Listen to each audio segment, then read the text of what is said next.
Most small farmers are told they need acres and acres of hay to feed their livestock through winter.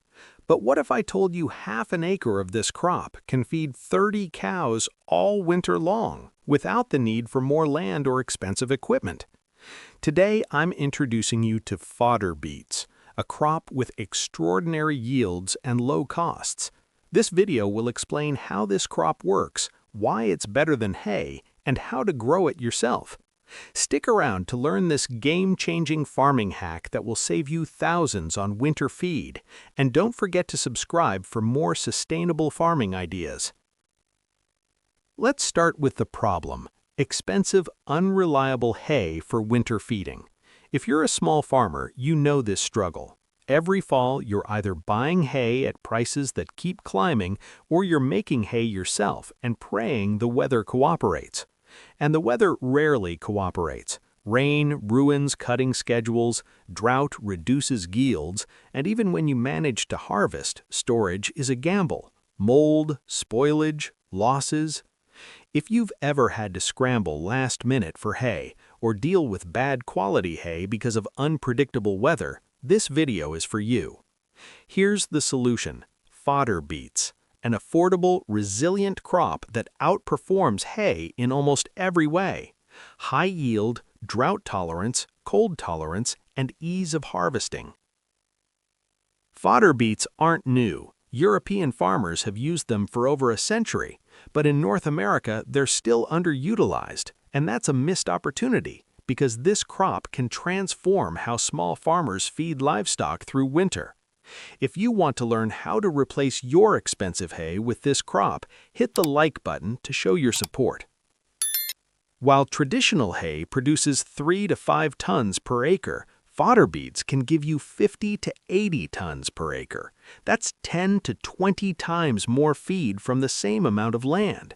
Think about that.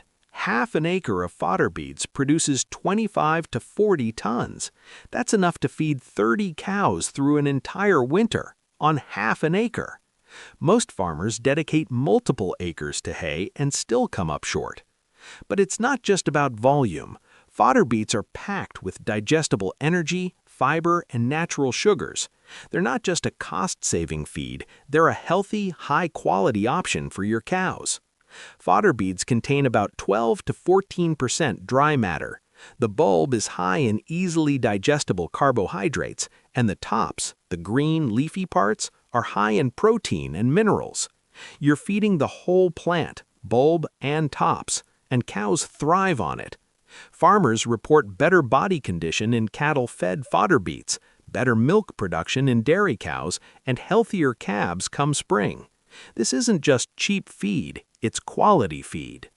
Want to know the full planting process for these amazing crops? Be sure to subscribe for the full guide. Let's talk about why fodder beets work so well. First, resilience. Fodder beets are cold tolerant. They thrive in cool temperatures, and they can handle light frosts without damage. Unlike hay, which needs warm, dry weather to cure properly, fodder beets actually prefer cooler growing conditions. They're also drought tolerant. Fodder beets have deep tap roots. Those roots can reach down 2 to 3 feet or more. They access water and nutrients that shallow-rooted crops like grass can't reach. In dry years when hay yields collapse, fodder beets keep producing. Second, land use. Fodder beets grow well on marginal soil. Heavy clay, wet spots, areas that aren't ideal for hay. Fodder beets will grow there. They're not picky, and they improve soil structure over time by breaking up compacted layers with their taproots. You don't need premium farmland to grow fodder beets. You can use land that's sitting idle or underperforming, and suddenly that marginal acre is producing 40 tons of feed. Third, harvest flexibility. This is huge. With hay, you're racing against the weather. You cut, you wait for it to dry, you pray it doesn't rain, and if it does, you lose quality or the entire cutting. Fodder beets, you harvest them at your convenience. They grow partially above ground so you can see when they're ready, and they can stay in the ground through light frosts. No rush, no panic. You harvest when you're ready. Fodder beets store well. You can pile them in a covered area or a root cellar. They last for months.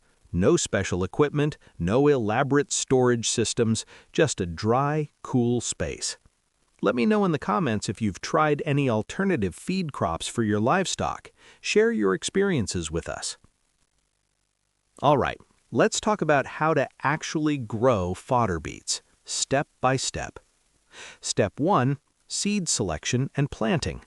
First, you need the right seeds. Not all beets are fodder beets. Look for specific fodder varieties.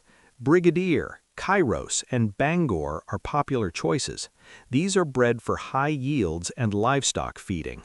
Don't use sugar beets or table beets. They're not optimized for bulk production. When do you plant? After the last frost in your area. Usually late spring through early summer depending on your USDA zone. Zones 4 through 7 are ideal, but fodder beets can be grown in zones 3 through 8 with proper timing. Soil preparation. Fodder beets prefer well-drained soil. Loamy or sandy loam is ideal, but they'll tolerate heavier soils if drainage is decent. Till the soil to break up clumps, remove rocks and debris, and create a smooth seed bed. Spacing. Plant seeds about 1 to 2 inches apart in rows. Rows should be 18 to 24 inches apart.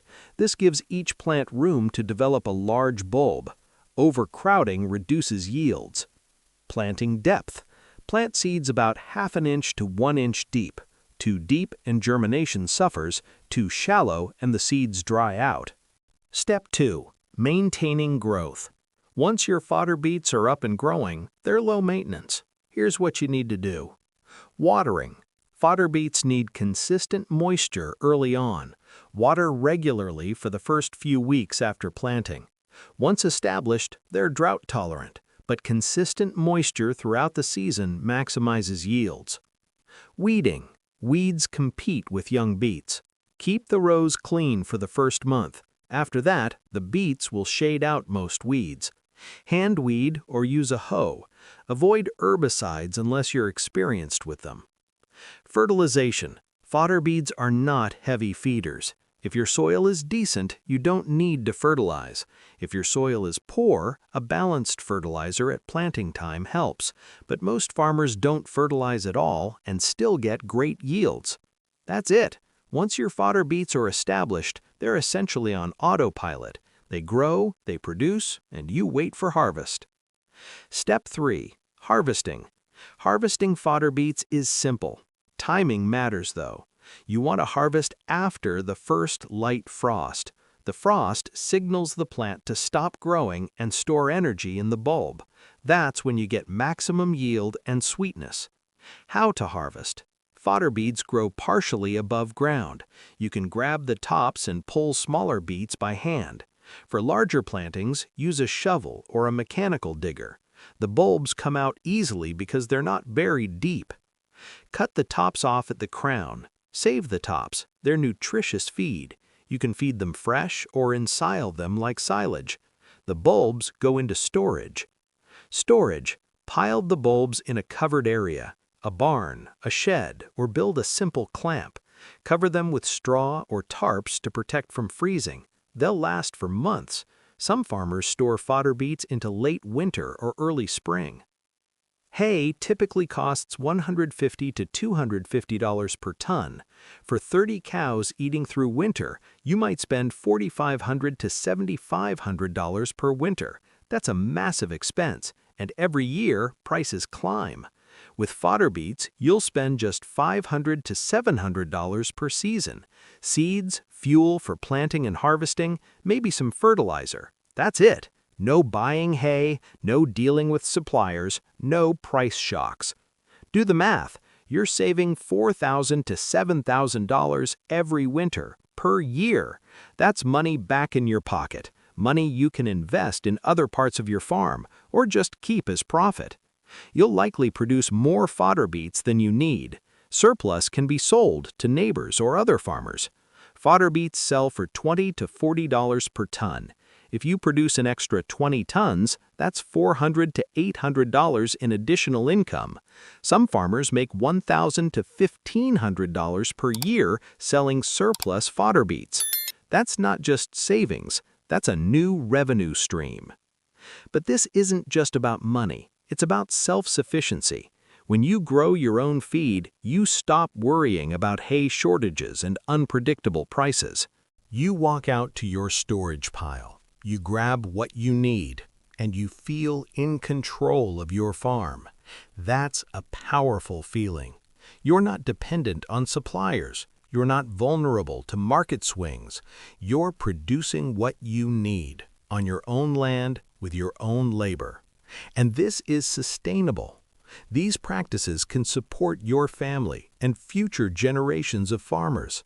You're not just feeding cows this winter, you're building a system that works year after year, a system your kids or grandkids can inherit and continue. That's legacy, that's resilience, and that's what small farming should be about. Let me tell you about the Johnson family. They're a small farm in Wisconsin, 30 head of cattle, and for years they bought hay.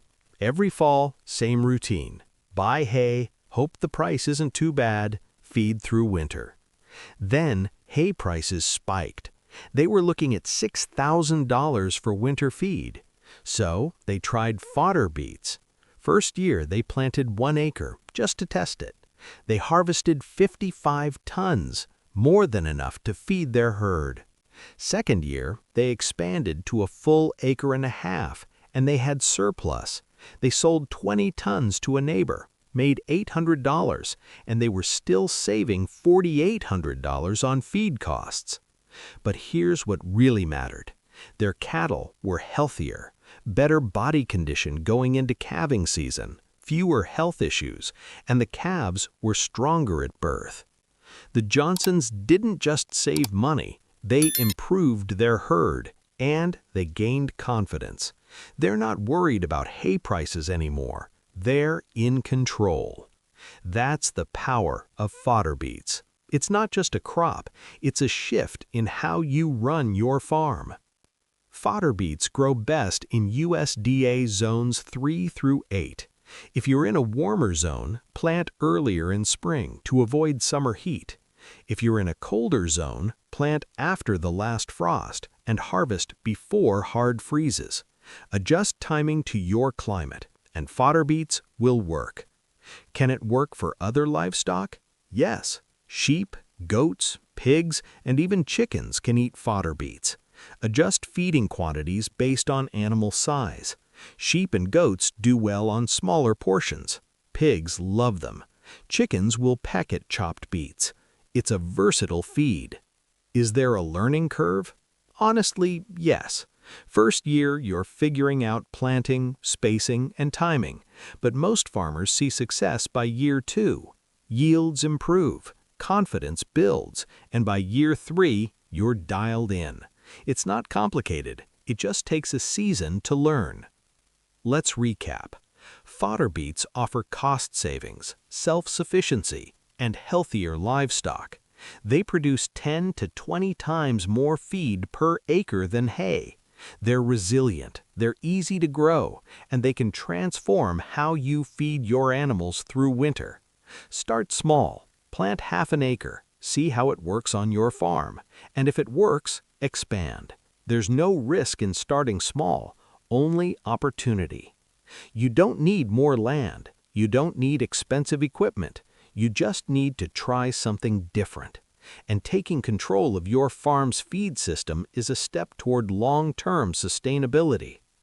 If you found this helpful, hit the like button and make sure to subscribe for more farming hacks that make your life easier and more sustainable. Drop a comment below if you plan to try fodder beets or have any questions. I read every one.